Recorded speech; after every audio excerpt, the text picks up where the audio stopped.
Ketahanan pangan tahun 2024 dilakukan oleh beberapa kelompok petani bersama warga yang ingin terjun langsung ikut menanam, dan hasil panen jagung tersebut dibagikan kepada masyarakat. Penanaman jagung tersebut dilakukan di tanah milik desa seluas 25 hektar, dengan pengerjaan penanaman hingga panen dilakukan oleh para kelompok tani yang sudah terbentuk, beserta warga perorangan yang ingin terjun langsung ikut penanaman jagung. Dari hasil panen jagung tersebut dijual seharga Rp4.000 per kilonya, dan hasil penjualan panen jagung tersebut kembali digulirkan untuk dilakukan penanaman ulang.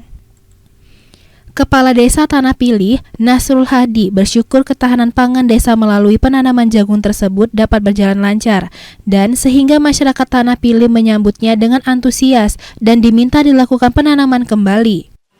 Dijual dengan harga Rp4.000 dan juga hasil itu dikembalikan untuk penanaman ulang bagi kelompok atau dan seluruh masyarakat yang mau menanam jagung itu. Kita syukur untuk tahun 2024 ini ketahanan pangan Desa Tanah Pilih ini berjalan dengan baik dan disambut oleh masyarakat begitu antusias. Dinilai penanaman jagung tersebut berhasil dikembangkan untuk ketahanan pangan desa pada tahun 2025 ini. Dilakukan perubahan dengan melaksanakan peternakan kambing yang diperkirakan mencapai 50 ekor.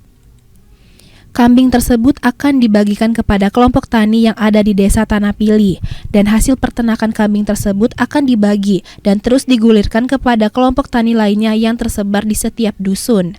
Dari Oku Selatan, Teddy Hendrawan, iNews melaporkan.